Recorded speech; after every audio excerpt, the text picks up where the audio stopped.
नमस्कार, सियासी अखाड़ा देख रहे हैं आप। मैं हूं आपके साथ वरुण गोयल।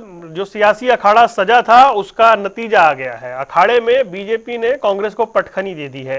पटखनी भी ऐसी दी है कि अब तक कांग्रेस को यकीन नहीं हो रहा कि आखिर ये हुआ क्या। बीजेपी ने तीसरी बार सरकार बनाकर इतिहास रच दिया है और तीसरी बार पहले से ज्यादा सीटें हासिल करके इतिहास जो है उसे स्वर्णिम अक्षरों में लिख दिया है। कांग्रेस शिकायत करने के मूड में है, शिकायत कर रही है, लेकिन सच्चाई ये है कि बीजेपी ने तीसरी बार सरकार बना ली है, बड़े बहुमत की सरकार बना ली है। और कल तक जो आंकड़ा 48 का था वो आज 51 का दिखाई दे रहा है। इस बार सिर्फ 3 निर्दलीय ही चुनाव जीत पाए हैं। पहले संख्या ज्यादा थी, इस बार सिर्फ 3 ही निर्दलीय चुनाव जीत पाए हैं और तीनों निर्दलीय ने बीजेपी को आज समर्थन देने की घोषणा कर दी है। क्या कुछ कहा, सुनवाते हैं। मुझे बहुत अच्छा लगा है, धर्मेंद्र जी पुष्पदेव जी आए हैं मेरे यहाँ और इनसे मिलकर मुझे बहुत अच्छा लगा। और मैं तो सिर्फ और सिर्फ हिसार का विकास चाहती हूँ। तो हिसार के विकास के लिए मेरा हिसार बहुत सुंदर और विकसित शहर बने, उसके लिए मैं समर्थन देती हूँ। तो समर्थन देती हैं आप? बिल्कुल, मोदी जी की सरकार को समर्थन देती हूँ क्योंकि मेरा हिसार बहुत सुंदर और पूरे सब लोग जाने हिसार को बहुत सुंदर बने। जी, मैं लंबे चौड़े टाइम से भाजपा सरकार में रहा हूं और सभी मेरे पुराने परिवार जैसे हैं, चाहे नायब सिंह सैनी जी की बात हो, बड़े भाई जैसे हैं, चाहे मनोहर लाल जी की बात हो, अभी मोहनलाल बड़ोली जी मेरे घर जिले से ही आते हैं, हम सब साथ रहे हैं। बस ये 25-30 दिन का जो दौर था टिकटों का, मेरी टिकट कटी और उस दरम्यान मैंने चुनाव जनता की टिकट पे लड़ा। इन दिनों को छोड़कर बाकी मैं पार्टी के साथ रहा हूँ, लेकिन अभी हम अपना केवल सरकार को समर्थन दे रहे हैं, पार्टी ज्वाइन नहीं कर रहे। प्रक्रिया शामिल होने की नहीं है, कानून ही समर्थन दे सकते हैं। मैं अपना समर्थन बीजेपी को दे रहा हूँ। क्या सोच के समर्थन दिया सरकार के निर्दलीय, आप जीत के आए हैं? देखिए, एक तो इलेक्शन में पाया कि सारी नीतियाँ भाजपा नेतृत्व की नीतियों को पसंद करता हूँ और अपने विधानसभा क्षेत्र का विकास करवाने के लिए भी अपने विधानसभा का विकास करवाएंगे। पार्टी में रहकर करवा सकते हैं, सरकार में रहकर करवा सकते हैं।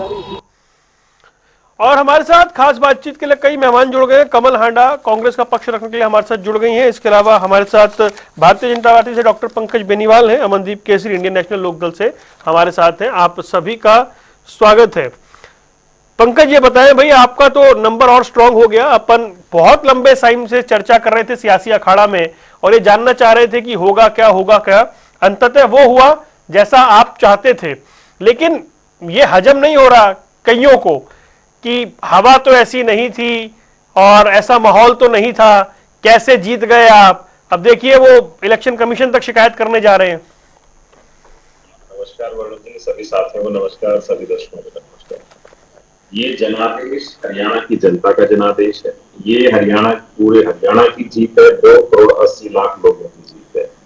ये उन्होंने मोहर लगाई कमल के बटन पर 5 तारीख को और उसका रिजल्ट कल आया। तो जो पेपर 5 तारीख को दिया गया और जो तमाम राजनीतिक दलों ने अपनी तैयारियां की थी, उसका पेपर 5 तारीख को, उसका रिजल्ट कल जब आया तो भारतीय जनता पार्टी अव्वल नंबर की पार्टी बनकर विजय घोषित हुई और ये हरियाणा की जनता की वजह से ही संभव हो पाया।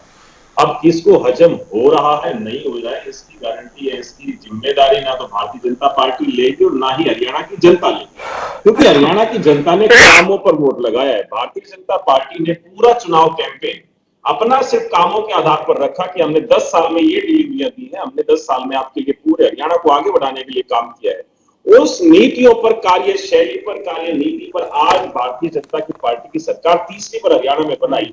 हरियाणा की जनता का इसमें बहुत बहुत आशीर्वाद, बहुत बहुत धन्यवाद हम कहेंगे पूरे हरियाणा की जनता को, यहां से आपके चैनल के माध्यम से, जिन्होंने तीसरी बार इतिहास बनाते हुए हरियाणा के अंदर भारतीय जनता पार्टी की सरकार बनाई और नायब सिंह सैनी जी की जो कार्यशैली थी उस पर भरोसा रखते हुए तीसरी बार कमल खिलाने का काम किया।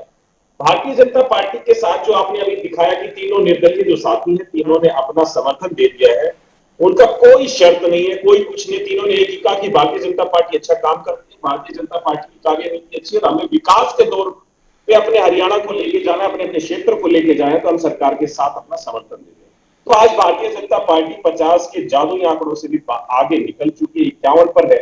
तो भारतीय जनता पार्टी के लिए हरियाणा की जनता की जीत है कि उनको लगा कि एक ऐसी सरकार पिछले 10 सालों से हमारे ऊपर, हमारे साथ काम कर रही है, हमारे साथ मिलकर काम कर रही है, जिसकी वजह से आज हरियाणा नॉन स्टॉप हरियाणा की तहज पे काम कर रहा है। जो कांग्रेस के ऊपर फुल स्टॉप 2014 में लगाया था, मैं पहले भी काफी डिबेट्स में आपके साथ रहा, मैंने कहा था 2014 में फुल स्टॉप कांग्रेस में लगा दिया गया था, 19 में लगा दिया, 2024 में लगेगा और ये 2029 में भी लगेगा। ये आज की भविष्यवाणी मैं आपके सामने कर रहा हूं। चौथी बार भी भारतीय जनता पार्टी की सरकार बनेगी। कांग्रेस के जो दावे हैं कि ऐसी हवा नहीं थी, ये सिर्फ अपना एक मोमेंटम चलाना चाह रहे थे, एक अपना झूठा नैरेटिव चलाना चाह रहे थे, जिसको हरियाणा की जनता ने सिरे से खारिज कर दिया है। और जो ये हिसाब मांग रहे थे, बहुत घूम घूम कर हिसाब मांग रहे थे पूरे हरियाणा के अंदर, हरियाणा की जनता ने इनको भरपूर अच्छा इनको हिसाब करके दिया है कि भाई आपका हिसाब किताब, आपका लेखा जोखा ये है, आप सत्ता से बाहर रहे तो भी ठीक है, भारतीय जनता पार्टी सत्ता में रहे तो बहुत अच्छा है। एक डायलॉग मुझे याद आ रहा है, भूपेंद्र सिंह हुड्डा अक्सर कह रहे थे, कांग्रेस आ रही है, भाजपा जा रही है। तो आता आदमी घर के अंदर है और जाता आदमी घर से बाहर है, कुछ कमाने के लिए, कुछ करने के लिए। तो वो उनका कथन ठीक था कि भाई कांग्रेस तो अपने घर में वापस ही आ रही है, कहीं नहीं जा रहे हम लोग सरकार बनाने। भारतीय जनता पार्टी जा रही है सरकार बनाने के लिए। उनका कथन शायद कांग्रेस वाले साथी कुछ अलग समझ रहे थे। तो उनका कथन ये था कि भाई भारतीय जनता पार्टी ये सरकार बनाने जा रही है और भारतीय जनता पार्टी की सरकार ही बनी। और नायब सिंह सैनी जी के नेतृत्व में, मोहनलाल बडोली जी के नेतृत्व में बहुत शानदार प्रदर्शन भारतीय जनता पार्टी ने हरियाणा के अंदर किया और तीसरी बार कमल खिलाया। मोदी जी की नीतियां कहें या नायब सिंह सैनी जी की नीतियां कहें या मनोहर लाल जी की नीतियां पूर्व में कहें, इन सब पर मोहर लगाते हुए 5 तारीख को 8 तारीख का रिजल्ट भारतीय जनता पार्टी कमल खिलाने का काम किया। चलिए कमल हांडा जी, बहुत बहुत स्वागत है आपका। और 2014 में आप प्रतीक्षा कर रहे थे, चलिए 2014 में आप सत्ता से बाहर हो गए, 2019 में आपको फिर अवसर नहीं मिला, 2024 में बीजेपी तो और मजबूत हो गई, पहले से ज्यादा सीटें जीत गई, अब 2029 तक बैठिए। बहुत लंबा इंतजार हो गया आपके लिए। आप कुछ कटाक्ष नहीं कर रहे हैं वरुण जी? मैं तो सच्चाई सामने रख रहा हूं, इसमें अगर मैंने शुरू एक भी में बात गलत नहीं, की तो शुरू में बताइए। आपने शुरू में आपने कहा कि कईयों को हजम नहीं हो रही। मैं अपनी बात शुरू करती हूँ अब मैं। मलाल है मगर इतना मलाल थोड़े है, मलाल है मगर इतना मलाल थोड़े है, ये आंख रोने की शिद्दत से लाल थोड़े है। बस अपने ही वास्ते फिक्रमंद है सब लोग, बस अपने ही वास्ते फिक्रमंद है सब लोग। यहाँ किसी को देश का ख्याल थोड़ी है या प्रदेश का ख्याल थोड़ी है। खैर, तो ये जो कह रहे हैं भाजपा आ रही है जा रही है, तो मैं एक सवाल आपके चैनल के माध्यम से आपसे ही पूछना चाहूंगी, आपकी इजाजत से वरुण जी, कि क्या एंटी इनकम्बेंसी जबरदस्त नहीं थी? क्या मुद्दे गौण हो गए थे? बेरोजगारी का, पहलवान बेटियों का, किसानों का, हर वर्ग का, डॉक्टर, ड्राइवर, कोई ऐसा वर्ग ऐसा आप मुझे बता दीजिए, सरकारी कर्मचारियों का कोई ऐसा वर्ग था जिसको इन्होंने नहीं पीटा? एंटी इनकम्बेंसी थी, इसलिए इनको 6 महीने पहले सीएम बदलना पड़ा। पहली बात। दूसरी बात मैं आपको बताना चाहूंगी कि एक वीडियो है मेरे पास जो इन्होंने कपड़े से जीते हैं, एक मिनट रुकिए। कपड़े से जीते हैं। नहीं, आप मुझे मेरी बात कहने दीजिए, उसकी सुनिए ना आपने भाजपा के प्रवक्ता की। अरे मैं उन्हीं को कह रहा हूँ रुकिए भाई, उन्हीं को कह रहा हूँ रुकने के लिए। आप क्यों इतना अग्रेसिव हो रही है? सुनिए, आराम से बोलिए ना। उसमें कहीं ना कहीं सच्चाई नजर आ रही है। अब सच्चाई क्या है ये तो जल्दी सामने आ ही जाएगा, लेकिन सच्चाई उस समय में सामने दिखाई दे ही रही किसी और चैनल का वीडियो मत सुनाइए ना, छोड़ दीजिए। रुक जाइए, पानीपत कांग्रेस रुक जाइए कमल हांडा जी, प्लीज रुकिए, रुक जाइए प्लीज। ये किसी चैनल का वीडियो ना चलाइए, कोई आपके पास क्लिप है तो बताइएगा मुझे, छोड़ दीजिए। पानीपत का तो आपको पता ही है। सुनिए, पानीपत, हिसार और नारनौल, 3 जगह बड़ी जबरदस्त घपलेबाजी। अच्छा, मुझे एक बात बताइए कमल जी, प्लीज प्लीज, अब मेरी बात सुनिए प्लीज ना, एक बात तो सुनिए। आपने कहा कि एंटी इनकम्बेंसी थी बहुत जबरदस्त बीजेपी के खिलाफ, बीजेपी ने टाइम से मुख्यमंत्री हटा दिया, प्रदेश अध्यक्ष हटा दिया, बीजेपी ने ओवरहॉलिंग कर दी, ठीक है, वो एक रणनीति हो सकती है। अब मैं आपसे एक बात पूछता हूं, क्या ये आपकी मतलब as a journalist, as a पत्रकार, सुनिए मेरे सवाल को सुनिएगा, मुझे एक पत्रकार के तौर पर जो लगता है, जो कांग्रेस ने सबसे बड़ी रणनीतिक चूक की, कांग्रेस ने अपने 28 के 28 विधायकों को वापस टिकट दे दिया। अगर सरकार के खिलाफ नाराजगी होती है तो विधायक के खिलाफ भी एंटी इनकम्बेंसी होती है, और 28 में से 14-15 विधायक आपके हार गए। बीजेपी तो मुख्यमंत्री तक बदलने की कुव्वत रखती है, आप लोग अपने विधायक का टिकट तक नहीं काट पाते। आपको लगता नहीं ये रणनीतिक चूक थी आपकी? नहीं सर, मैं इसको नहीं मानती। ऐसा है, ये जैसे कहते हैं ना कि हम 24/7 चुनावी मोड में रहते हैं। अब मेरे को कुछ बातें कहने का मौका दीजिएगा, इन्होंने बहुत बोल लिया, मुझे बोलने दीजिएगा। चुनावी मोड में रहते हैं, मैं कुछ सीटों का आपको अंतर बताती हूँ जीत का। एक जगह पर 22 वोट से, 70 से, 207 से, 229 से, 32 वोट से, 1200 से, कहीं 22, अरे रुकिए प्लीज, कहीं 22 वोट से कहीं आया ही नहीं है। आप फिगर तो ठीक बताइए ना चैनल पे, प्लीज। अरे मैं बता बता रही हूँ मैं, क्या बात कर रही हैं? आप मुझे बताइए कौन सी सीट पे 22 वोट से हारे आप, प्लीज। नहीं, आप गलत जानकारी नहीं देंगी स्क्रीन पे। मैडम प्लीज मेरी बात सुनिए। देवे उचाना सीट पे आप मुझे बेवजह मेरी एनर्जी लगवा रही है। कमल हांडा जी देखिए, अगर आप फैक्ट रखेंगी तो मोस्ट वेलकम। अरे आप कमाल कर रही है। आप एक मिनट रुक जाइए। कमल हांडा जी, मुझे उस सीट का नाम बताइए जहां पर आपका उम्मीदवार 22 वोट से हारा है, प्लीज। मैं सीट का नाम नहीं बता रही जो हमने। आप अरे कमाल कर रही है, आप झूठ थोड़ी बोलने दूंगा मैं आपको। आप चेक कीजिए, आप पत्रकार हैं, आप चेक कीजिए। अरे आप कमाल कर रही है, आपको कुछ भी थोड़ी झूठ बोलने दूंगा। मुझे उस सीट का नाम बताइए जहां 22 वोट से आपका उम्मीदवार हारा है। कमाल वरुण जी, भाजपा झूठ पर अरे आप मुझे उस सीट का नाम बताए ना, मैं आपको ओपन कह रहा हूं। झूठ बोल रहा है। अरे ये जानकारी गलत है मैडम कमल हांडा, आपकी जानकारी गलत है। आप चैनल पर बैठकर गलत जानकारी दे रही है। आप मुझे ये बताएं कौन सी सीट पर आपका उम्मीदवार 22 वोट से हारा है। यू हैव टू टेल, आपको बताना ही होगा। आप मुझे उस सीट का नाम बताइए जिस सीट पे आपका उम्मीदवार, क्या मतलब है इसका? आप मुझे बताएं कौन सी सीट पे आपका उम्मीदवार 22 वोट से आ रहा है। आप, मैं आपके पास दोबारा लौटूंगा। रुक जाइए, मैं आपको 5 मिनट का टाइम देता हूं। आप अच्छे से दोबारा रिसर्च करिए। आप अपने नेताओं को फोन करिए और पता करिए 22 वोट से कौन सा आपका उम्मीदवार हारा है। चैलेंज के साथ कह रहा हूं। नहीं गलत जानकारी। रुक जाइए, अरे रुकिए आप प्लीज, मैं आपको 5 मिनट का टाइम दे रहा हूं। हमारी बातें ना पहुंचने दें। अरे आप गलत जानकारी थोड़ी देंगी मैडम। नहीं कर रही हूं मैं। आपको मैं चैलेंज कर रहा हूं। आप बताइए ना कौन सी सीट पे आपका उम्मीदवार हारा 22 वोट से। कमल हांडा जी, कमल हांडा जी सुन लो अखबार। प्लीज रुकिए, एक मिनट रुक जाइए। मैं दोबारा आपसे पूछता हूं, हरियाणा की 90 में से कौन सी सीट पे आपका उम्मीदवार 22 वोट से हारा है? मैं आपसे दोबारा पूछ रहा हूं। कमल हांडा जी, 22 वोट से आपका कौन सा उम्मीदवार हारा है, आपको जानकारी है? आपको ऐसी कोई जानकारी है? आपको ऐसी कोई जानकारी है? कमाल कर रही हैं आप कुछ भी बोल के चली जाएंगी, ऐसे थोड़ी होता है। 22 वोट से कौन सा उम्मीदवार हारा बताइए।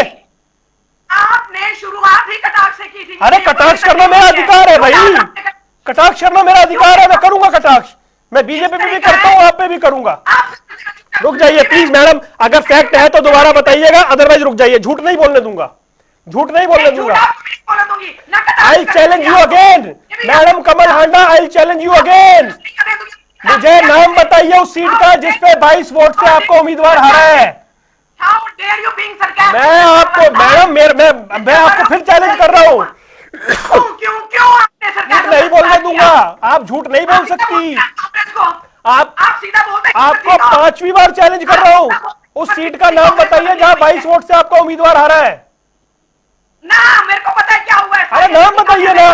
चलिए रुक जाइए, अमनदीप केसरी मुझे बताइए, ये जो रिजल्ट आए हैं हरियाणा के, कांग्रेस, आपको क्या लगता है क्या वजह रही कि कांग्रेस एक बार फिर तीसरी बार मेजोरिटी मार्क पर नहीं पहुंच पाई? सुनिए जरा फिर बात। रुकिए मैडम प्लीज रुक जाइए। नहीं, मेरा सवाल अमनदीप केसरी से, प्लीज रुकिए। अमनदीप बताइए। आपको क्यों सुनेंगे, चोरों को सुनेंगे। मैडम झूठ नहीं बोलने दूंगा प्लीज। मैं बोलूंगी भी, मेरे पे कटाक्ष करेंगे तो ये भी याद रखिएगा। मैं तो अमनदीप बोलिए प्लीज, अमनदीप बोलिए, अमनदीप बोलिए प्लीज। बिल्कुल जी वरुण जी, देखिए सबसे पहले तो मैं बहुत आदरणीय कमल हांडा आपसे भी गुजारिश करूंगा। कमल हांडा देखिए, एक सौहार्दपूर्ण माहौल बना करके रखिए। चुनाव ठीक है संपन्न हो गया, रिजल्ट आया। मैं गुजारिश कर रहा हूं, ये मेरा स्वभाव भी नहीं है, लेकिन जब मैं बता रहा हूं हरियाणा में सबसे कम मार्जिन की जीत उचाना की है 32 वोट की, उसके बाद डबवाली की है 610 वोट की, उसके बाद लोहारू की है 792 वोट की। ये 22, 32, 42, 55 कहां से ला रहे हैं आप? झूठ तो मत बोलिए कम से कम। आपने क्या बोला बताइए, आप दोबारा बताइए आपने क्या बोला। अरे आप मुझे बताइए तो सही, आपने क्या बोला? आपने क्या बोला? आपने 200 बोला, क्या बोला बताइए? आपने 22 बोला ना, मैं आपसे पूछ रहा हूँ। बोला मैंने। हाँ तो 22 नहीं है, कहीं किसी सीट पर 22 नहीं है, महाराष्ट्र में किसी दो सीट सौ पर दो 22 भी नहीं नहीं है। है, 22 और 202 दो बोले। रुक जाइए प्लीज, अमनदीप मुझे बताइए, ये जो कांग्रेस आ रही है वाला माहौल था, ये इतनी बातें थी, उसके बावजूद ये हुआ क्या? धमकाइए मत मैडम, प्लीज धमकाइए मत, अच्छा नहीं लगता टीवी पे, प्लीज रुक जाइए। नहीं नहीं धमकाइए मत, गलत जानकारी देंगी तो मैं टोकूंगा, मेरा काम है। नहीं नहीं, आप गलत जानकारी देंगे, एक्सेप्टेबल नहीं है। No, not at all, no, not at all. आपको मैं फिर चैलेंज करता हूं, बताइए कौन सी सीट पर 22 वोट से आ रहा है उम्मीदवार? अमनदीप केसरी बोलिए। जी वरुण जी, देखिए जो नतीजे आए हैं, हम लगातार से लगभग पिछले 5 साल से मैं कहूंगा आपकी टीवी डिबेट्स पे, चैनल्स पे बता रहे हैं, एक माहौल हरियाणा प्रदेश में खड़ा किया गया। ठीक है, भारतीय जनता पार्टी ने तो जरूर भाईचारा खराब किया, भारतीय जनता पार्टी ने तो बिल्कुल जातिवाद के चुनाव लड़ा, लेकिन उसका विरोध करने के बावजूद बजाय जहां उनकी जातिवादी नीतियों का, जहां उनका समाज में जो जहर भारतीय जनता पार्टी घोल रही थी, उसका विरोध करने की बजाय भूपेंद्र सिंह हुड्डा ने भी उस आग में घी डालने का काम किया। भूपेंद्र सिंह हुड्डा ने कभी विरोध नहीं किया भारतीय जनता पार्टी के सामाजिक भाईचारे को, ताना बाने को तोड़ने का। भूपेंद्र सिंह हुड्डा और ज्यादा आग में घी भड़काते रहे। भूपेंद्र सिंह हुड्डा ने जो शो किया कि चाहे किसान आंदोलन हो, चाहे कमेरा वर्ग हो, कभी भी किसानों जो आदमी, अरे मैडम एक मिनट रुकिए, अमनदीप की आवाज आने दीजिए प्लीज, प्लीज अमनदीप बोलिए। हम लगातार यही बात कर रहे थे कि भूपेंद्र सिंह हुड्डा की बड़ी मिलीभगत भारतीय जनता पार्टी के साथ है।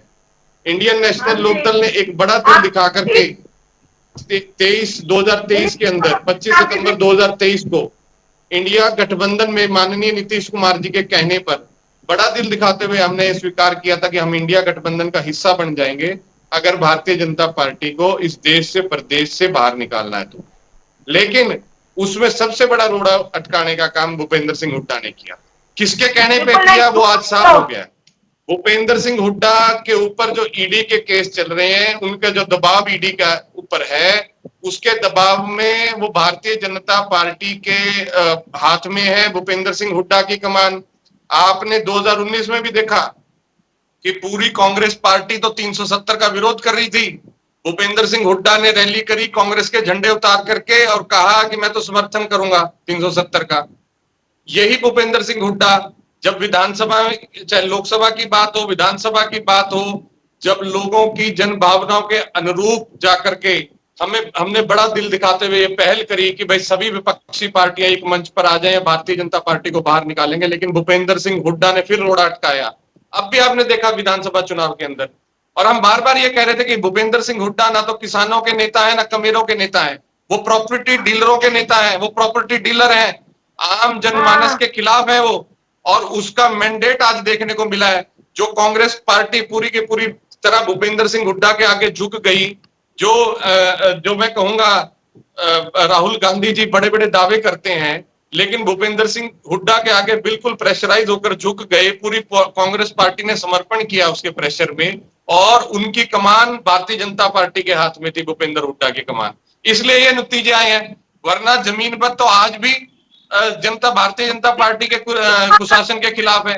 आप सोशल मीडिया उठा करके देख लीजिए, जीत के जश्न से ज्यादा लोगों के जो जिस प्रकार के संदेश आ रहे हैं दुख के, ये किस प्रकार से हुआ लोगों को हजम नहीं हो रही। लेकिन ये बड़ी मिलीभगत भूपेंद्र सिंह हुड्डा की भारतीय जनता पार्टी के साथ थी, और वो ये करना चाहते थे, और यही रिजल्ट आज हुआ। आपने बड़े बड़े बड़े अच्छे तरीके से अपनी बात रखी, मैं आगे बढ़ता हूं। मैं आ रहा हूं आपके पास हांडा जी। हांडा जी ने कहा कि एक सीट 22 वोट से हारे, एक सीट कहा 70 वोट से हारे, एक शायद उन्होंने 290 कहा और एक और 200 का फिगर कहा। 260, 227, 600, 610 और 1200। ठीक है, सुनिए आपने ये कहा। अब मैं आपको बताता हूं, बड़े ध्यान से सुनिएगा। सबसे छोटी जीत हुई है 32 वोट से उचाना कला में, ठीक है, 22 से कोई नहीं हारा। उसके बाद दूसरे नंबर पे जीत है डबवाली की 610 वोट से, यानी 270, 290 से भी कोई नहीं हारा। तो प्लीज कमल हांडा जी, जब आप फैक्ट लिखें तो ठीक लिखें। आपके पास जानकारी सही नहीं है, प्लीज इसको अन्यथा मत लीजिए, इसको अदरवाइज मत लीजिए। 270 से भी कोई नहीं हारा, 70 से भी मैं कोई नहीं भाजपा हारा। नहीं हूं, मैं झूठ नहीं बोलती। कमल हांडा अरे झूठ पर कभी कमल बात नहीं हांडा करती। जी, मैं आपसे हाथ जोड़ के रिक्वेस्ट कर रहा हूँ, प्लीज चेक कर लीजिए। एक मिनट वरुण जी, एक मिनट, एक आराम से। हाँ जी Kamal, let me speak, let me answer the yellow प्रवक्ता। अरे कमल हांडा जी, आप अखबार देख लो, सर्च कर लो, 1 मिनट में पता चल जाएगा। अभी आपके हाथ में लिस्ट आ जाएगी, कोई 22 से नहीं हारा, कोई 270 से नहीं हारा, कोई 290 से नहीं हारा। इनको आराम प्लीज से समझाइए कि जो असली डाटा है बस वो बदला गया, ये असली डाटा बदला अरे गया पंकज बेनीवाल जी। हे प्रभु, 99% जो है ईवीएम मशीनें कैसे चार्ज थी, हम मोबाइल वरुण जी, जम्मू जीत हुई है कमल हांडा जी, वो जीत हुई है। मतदान के बाद हुआ था। अच्छा मुझे एक बात बताइए कमल हांडा जी, कमल हांडा जी, मैं वरुण जी, मैं इनकी बात में 1 मिनट कमल जी, 1 मिनट कमल हांडा जी, मैं इनकी बात में जोड़ मुझे देता एक हूं। बात बताइए, 1 मिनट, ये ईवीएम में ईवीएम में बदलाव ये जम्मू कश्मीर में नहीं कर पाए क्या? वहां पे 10 साल से सरकार ही नहीं थी, ये मतलब कितने साल से सरकार नहीं थी, जम्मू कश्मीर में नहीं ईवीएम चेंज कर पाए बीजेपी वाले। वरुण जी, मैं इनकी बात में ना एक और चीज जो अरे कमल जी, 1 मिनट बात सुनिए, 1 मिनट कमल जी बात सुनिए जीत जाएंगे, जी। किसी को जेल से भी निकाल कर नहीं, लाए और वहां पर गए भी नहीं। और आपको एक चीज और बता दूं, सुनिए आपकी जानकारी के लिए, 5 विधायक पहले तो आपको कायदे से खेद प्रकट करना चाहिए, टीवी पे गलत जानकारी साझा करने के लिए। कमल हांडा जी रुकिए 1 मिनट, गलत जानकारी साझा करने के लिए खेद प्रकट करिए पहले आप। इनकी audio down Amandeep Kesari 1 minute please, Amandeep आ रहा हूँ, पंकज आ रहा हूँ। अमनदीप कुछ कह रहे हैं। अरे इनकी ऑडियो डाउन करो यार, ये सुन अरे रुकिए ना कमल बोलने जी दे रही है ना प्लीज, सुन। एक तो डेटा आप ठीक नहीं रख रही है, मेरे को बड़ी तकलीफ है इस बात की, आपसे उम्मीद नहीं थी, आप खराब गलत डेटा लेके आएंगे। अमनदीप बोलिए। वरुण जी, आपके माध्यम से, अरे यार इनकी ऑडियो डाउन कर दो ना यार, क्यों ऑडियो डाउन करो इनकी। मैडम मैं आपके आगे हाथ जोड़ रहा हूं, आप मुझे उन सीटों के नाम बता दीजिए जहां 22 वोट से कोई हारा हो, 70 वोट से कोई हारा हो, 270 वोट से कोई हारा हो। वरुण जी, अरे वरुण जी, मैं अच्छा 1 मिनट रुकिए, ऐसे बात नहीं बनेगी। कमल जी देखिए फैक्ट तो ठीक रखने पड़ेंगे आपको प्लीज। वरुण जी, अरे आप गलत जानकारी के लिए खेद प्रकट करिए पहले। जवाब देने को ही डालोगे प्रवक्ता का। अरे वरुण जी, रुकिए 32 1 मिनट रुक जाइए भाई प्लीज। अगर मैं ऐसे करता नहीं हूं कभी, अगर ऑडियो डाउन करना पड़े तो पहली बार मेरे शो में मैं कह रहा हूं कर देना, क्योंकि ऐसे बात नहीं चलेगी। प्लीज एक एक करके आते हैं। अमनदीप पहले बोलिए, फिर पंकज आ रहा हूं आपके पास। मैं वरुण जी आपके माध्यम से इनको बता देता हूं कि जो सबसे कम मार्जिन से अगर 32 वोटों से उचाना कला के अंदर जो है कांग्रेस हारी है, तो भूपेंद्र सिंह हुड्डा के एक उम्मीदवार, तथाकथित उम्मीदवार वीरेंद्र घोगड़िया जी, 32,000 वोट ले गए। जो भूपेंद्र मैं 32,000 वोट वो ले गए, इन्होंने खुद हरवाया। भूपेंद्र सिंह हुड्डा नहीं चाहते थे विजेंद्र सिंह विधायक बने। और जितनी भी आप देख लीजिए, जहां जहां भूपेंद्र सिंह हुड्डा ने थापी दी है, चाहे अंबाला कैंट में अनिल विज को जितवाया एक निर्दलीय उम्मीदवार को खड़ा करके, जबकि कांग्रेस का टिकट किसी और को मिला, और राहुल गांधी जी भी नहीं आए प्रचार करने, भूपेंद्र सिंह हुड्डा ने रूट डाइवर्ट करा। ये भूपेंद्र सिंह हुड्डा की मिली भगत है। चलिए आप डाटा उठा लीजिए, ध्यान से एनालाइज कीजिए। और अभी एक और चीज आपको भविष्यवाणी कर देता हूं, भूपेंद्र सिंह हुड्डा के अब ईडी के सभी केस खत्म हो जाएंगे। अच्छा, उन्होंने जो अपना सौदा किया था ईडी के केसों के बदले चलिए, में ठीक भारतीय है। जनता पंकज पार्टी की बेनीवाल, सरकार प्लीज। बनवाने का, पंकज बेनीवाल, वो सभी पूरे हो जाएंगे। आपकी जीत जो है वो लोकतंत्र की जीत नहीं है भाई। देखिए, ये हरियाणा की जनता ने मैंडेट दे दिया है, कमल हांडा के कह देने से या भूपेंद्र सिंह हुड्डा साहब के कह देने से ये लोकतंत्र बदल नहीं जाता। ये लोकतंत्र की जीत है, हरियाणा की जीत है, 2,80,00,000 लोगों की जीत है, जिन लोगों ने मतदान किया और जिन लोगों ने कमल खिलाया, जिन लोगों ने 24 फसलों पर एमएसपी मिलेगी, इस पर बटन दबाया। बिना 30 पर्ची के युवाओं को नौकरी मिलेगी, इस पर बटन दबाया। बुजुर्गों की पेंशन कैसे बढ़ती चाहिए और सीधा खाते में आती है, इस पर बटन दबाया। किसान सम्मान निधि मिलती है, इस पर बटन दबाया। मकान मिले हैं गरीबों को, प्लॉट मिले गरीबों को, इस पर बटन दबाया। महिलाओं को 500 रुपए में गैस का सिलेंडर मिलता है, इस पर बटन दबाया। तो भारतीय जनता पार्टी की जितनी भी कार्यशैली रही जो हरियाणा की जनता के लिए डिलीवर किया, उन पर बटन दबाकर अगर कमल खिलाया गया है और भारतीय जनता पार्टी की सरकार बनाई गई है। अगर कांग्रेस के पेट में दर्द होता है तो हो, उनको लगता है कि लोकतंत्र की ऐसी दिक्कत आई है, ये जनादेश का अपमान है कांग्रेस की तरफ से। अगर जनादेश का अपमान ये लोग करेंगे तो हरियाणा की जनता इनको हर बार ऐसा ही सबक सिखाएगी। कमल हांडा बोलिए, जनादेश का कमल हांडा बोलिए।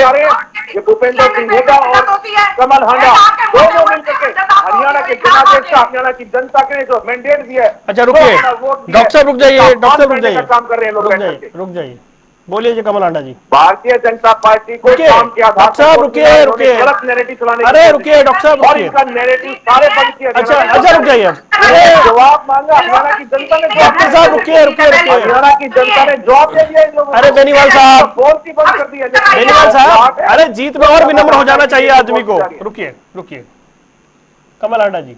सुनिए, ये लोकतंत्र की जीत है, भ्रष्ट तंत्र की जीत है। पैसे खूब बांटे गए, यहाँ तक कि गरीब गुरबों के नाखूनों पर पहले ही इंक लगा दी गई, 50,000 और जीत तक दी गई। यस, सुनिए, जो चीज आपको नहीं पता, मैं हैरान हूँ, आप पत्रकार हैं, आपको नहीं पता। मुझे वो वीडियो भेजना होगा जिसमें पहले इंक लगा दी गई थी। क्या प्रवक्ता आ गए आज कांग्रेस के? नहीं जाती, 5 कांग्रेस के प्रवक्ता क्या बातें रख रहे हैं, बैठ के झूठ पर झूठ परोसे जा रहे हैं। अरे झूठ पे झूठ परोसे ना। अरे कमल हांडा जी, आप शिक्षा छात्र क्या हो गया? नहीं है, उसने ये बात सारी व्यवस्था है, सारा इंतजाम है, हम ही सरकार बनाएंगे। क्या मतलब था उसका इससे? और रात अरे कमल हांडा जी, इतना झूठ क्यों बोल रही हैं आप यहाँ बैठ के?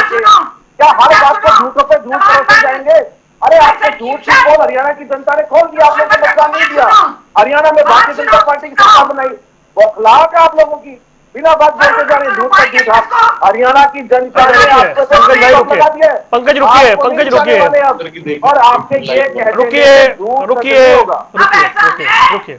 ईवीएम के खिलाफ बहुत बड़ा आंदोलन होने जा रहा है। पहले मैं आपको ये बता दूं, मैं 99% मैं उदाहरण दे रही हूँ। फिर लोग पूछेंगे ना, जम्मू में क्यों नहीं आंदोलन होता ईवीएम के खिलाफ? जम्मू कश्मीर में शुरू हो रहा है शुरू। जम्मू कश्मीर में भी करवाइए, तेलंगाना में भी कराइए, हिमाचल में भी कराइए, कर्नाटक में भी करवाइए। ईवीएम खराब है। वरुण जी, इसका मतलब लोकसभा में तो 5 सीटें आज तक ईवीएम खराब है। कर्नाटक में बड़ी अजीब सी बात है ना कि आप बोलेंगे जम्मू कश्मीर में तो लोकतंत्र की जीत है और हरियाणा में आप बोलेंगे जी सब गड़बड़ हो गया। ये ऐसे कैसे है? ये ऐसे कैसे? समझ नहीं आई ना मुझे बात। आप लोग कह रहे थे कि लोकसभा में हमने बीजेपी का रथ रोक दिया। आपको नहीं पता कि राष्ट्रपति शासन था वहां पर 10 साल से? उसके बावजूद बीजेपी हार गई। राष्ट्रपति शासन के बावजूद बीजेपी हार गई कैसे? ईवीएम सेट नहीं कर पाए। वहां पर लड़ी नहीं 14 सीटों पर, आपको पता नहीं? अरे कहा तो जम्मू में तो लड़े भाई, जम्मू संभाग में तो 26 ही जीते मैडम, जम्मू में तो सिर्फ 26 जीते। आप कैसी बात कर रही हैं? आप मुझे आज बोलने नहीं दे रहे हैं मिस्टर वरुण। अरे मैडम देखिए प्लीज, कमल हांडा जी, एक तो आपने इतने सारे गलत आंकड़े रख दिए। मैंने आपसे कहा मुझे बताइए तो आप बता नहीं रही हैं। आप कुछ भी मैडम प्लीज मेरे से इस टोन में बात मत करिए, मुझे पसंद नहीं है प्लीज। ठीक है, क्या मतलब है? मेरे साथ इस टोन में बात नहीं करेंगे आप प्लीज, मेरे से ऐसे बात नहीं करिए ना, मुझे स्वीकार है। नहीं, आप don't interrupt when I am speaking please. Madam नहीं, आप नहीं बताएंगी मुझे। आप अगर गलत जानकारी देंगी तो मैं आपको टोकूंगा प्लीज। अरे जवाब भी नहीं देने देते, आप पीछे बोलते चले जाते हैं। मैडम आपको खेत पकड़ करना चाहिए गलत जानकारी देने के लिए टीवी पे। सुनिए, बिल्कुल सूखी मैं जो बात फैक्ट है उसी को रखूंगी। जनता के वोटों का अपहरण किया इन्होंने, ये मैं साफ बात बता दूं मैं, समझे आप? ये बात आप जान लीजिए और वो बहुत जल्दी बात खुल के भी आ जाएगी, सुप्रीम कोर्ट तक जाएंगे हम लोग। दूसरी बात, मैंने आपसे पूछा कि ये जो नायक सैनी ने कहा सारे इंतजाम है, सारी व्यवस्थाएं हैं, हम ही सरकार बनाएंगे, क्या मतलब था इसका? इसका मतलब ये घपलेबाजी कर चुके थे। मैं जो आपने मेरे को बार बार मेरी बात रोकी, 99% कैसे ईवीएम चार्ज थी। मैंने आपको सिर्फ उस बात पे रोका जब आपने गलत जानकारी साझा की टीवी पर कि 22 वोट से कोई हारा है, 270 वोट से कोई हारा है। जो 99% चार्ज थी ईवीएम, जो पानीपत में उठा मामला, आप कह रहे हैं ईवीएम गलत थी, ईवीएम गलत थी, बीजेपी ने वोटों का अपहरण किया, ये कह रही है ना? ठीक है। नहीं, एक दो चीजें और कहना चाहती हूँ मैं, और एक दो चीजें और कहना चाहती हूँ मैं, इन्होंने के प्रवक्ता का जवाब देना चाहती हूँ कि ये तो बड़े खुश हो रहे थे क्योंकि इन्होंने तो मिलकर सरकार बनानी थी। इन्होंने भी बड़ा साथ दिया भाजपा का, क्योंकि गोपाल कांडा का बयान था कि हम और भाजपा मिलकर जो है हम हैट्रिक लगाएंगे, भाजपा को सपोर्ट करेंगे। खैर चलो, आपकी सपोर्ट की जरूरत ही पड़ी, आपने भी बड़े कमजोर प्रत्याशी खड़े किए। आप कह रहे थे कि हम सरकार बनाएंगे, अब है चौटाला, वो भी हार गए आपके। तो खैर अमनदीप केसरी जी बोलिए। देखिए, ये मेरे को लगता है ये बिजली विभाग को भी अच्छा नहीं लगा, उन्होंने तभी बिजली काट दी। नहीं देखिए, मैं कभी ऐसी डिबेट भी नहीं करता, लेकिन क्या करें, हम तो विषय पे आना चाहते थे। तथ्य तो सही रखिए कम से कम, जो भी रखे भाई। जी वरुण जी, देखिए ये बिल्कुल स्पष्ट हो चुका है हरियाणा प्रदेश के अंदर। हरियाणा प्रदेश में विपक्ष का चेहरा भूपेंद्र सिंह हुड्डा कभी नहीं है, ना तो उन्होंने 5 साल विधानसभा में कहीं काम किया। जैसे भारतीय जनता, ऑन रिकॉर्ड बात कह रहा हूं मैं, जैसे भारतीय जनता पार्टी ने उनको कहा कि 2 दिन का सेशन रखेंगे, 2 दिन पे साइन कर दिए। भारतीय जनता पार्टी ने 4 घंटे का भी सेशन रखवाया तो 4 उसी पे साइन कर दिए। नेता प्रतिपक्ष ने कभी विरोध नहीं किया कि हरियाणा की जनता इतनी त्रस्त है, हमें यहाँ मुद्दे उठाने चाहिए, मैं तो समय ज्यादा लूंगा, कभी विरोध नहीं किया। जैसे भारतीय जनता पार्टी कहती गई वैसे साइन करते गए। और मैं दावे के साथ एक और बात कह दूं, एक भी प्रदर्शन दिखा दीजिए जो चाहे बेरोजगारी पर, चाहे किसानों के हक के अंदर, चाहे दलितों के हक के अंदर, या फिर अगर आप और मुद्दे हरियाणा प्रदेश में देखेंगे, कहीं पर भी भूपेंद्र सिंह हुड्डा ने एक भी प्रदर्शन भारतीय जनता पार्टी के खिलाफ किया और नेता प्रतिपक्ष बने रहे। तो ये जनता ने देखा और कांग्रेस पार्टी ने उनको चेहरा बनाया। उनके चेहरे को स्वीकार्य हरियाणा प्रदेश की जनता को नहीं था, उनके चेहरा बिल्कुल भी स्वीकार नहीं था विपक्ष के तौर पर। इसलिए ये हार, आज मैं कहूंगा, ये कांग्रेस की नहीं और ये भारतीय जनता पार्टी की जीत नहीं है, ये भूपेंद्र सिंह हुड्डा की मिली भगत है, जिसका नतीजा आज सामने आया। चलिए ठीक है, अंत में पंकज आपकी मिली भगत की बात कीजिए ना, क्या गोपाल गंडा ने, अरे लोकसभा के अंदर 48 सीटों में कांग्रेस जीतती है। वरुण जी एक सवाल इनसे पूछिए, क्या मोदी के नाम पर ज्यादा वोट पड़ेंगे या नायब सैनी के नाम पर ज्यादा वोट पड़ेंगे? और anti incumbency Bharatiya Janata party की बिल्कुल थी, एक भी मंत्री बचा नहीं सका अपनी सीट को, एंटी इनकम्बेंसी बिल्कुल थी। 11 में से 9 मंत्री आ रहे भाई, तो इतने वोट नहीं पड़े यहाँ पर। 11 में से 9 मंत्री आ रहे, स्पीकर आ रहे, नहीं हो सकता। 11 में से 9 मंत्री आ रहे, स्पीकर आ रहे, जो पहले पिछली सरकार में मंत्री थे, रणजीत चौटाला, अनूप धानक, देवेंद्र बबली, सब हारे, एंटी इनकम्बेंसी थी, सब हारे, ये एंटी इनकम्बेंसी थी। और मोदी जी के नाम पर इतनी वोट नहीं पड़ी हरियाणा में। आप वरुण जी ये सवाल मानते हैं कि भारतीय जनता पार्टी का सबसे बड़ा चेहरा नरेंद्र मोदी है, जब वो खुद चुनाव लड़ते हैं तो हरियाणा की जनता इतनी वोट नहीं देती, और जब यहाँ पर विधानसभा का चुनाव हो जाता तो हरियाणा की जनता भर भर के वोट देती है। इसका साफ मतलब है भूपेंद्र सिंह हुड्डा की सेटिंग थी, ये हमें बता रहे हैं, जल्दी से ये सेटिंग थी भूपेंद्र सिंह हुड्डा की। वरुण भाई, ये हरियाणा की जनता की जीत है। हरियाणा की जनता ने काम के आधार पर भारतीय जनता पार्टी को वोट दिया और काम के आधार पर सरकार को चुना कि 10 सालों तक जैसे भारतीय जनता पार्टी ने नायब सिंह सैनी जी ने या पूर्व मनोहर लाल जी ने उनकी सेवा की है, वही सेवा के रथ को आगे बढ़ाते हुए भारतीय जनता पार्टी ने सरकार बनाई, कमल खिलाया और नायब सिंह सैनी जी सूबे के मुख्यमंत्री संकल्प पत्र को पूरा करेंगे। चलिए जी, समय मेरे पास इतना ही था, मैं माफी चाहता हूँ। रोज सियासी अखाड़ा में आपसे मिलते रहेंगे, चर्चा करते रहेंगे। अब अखाड़ा आगे किस करवट बैठेगा देखना है। फिलहाल इस बार के अखाड़े का नतीजा तो आ गया है। आप मेहमानों का जुड़ने के लिए बहुत बहुत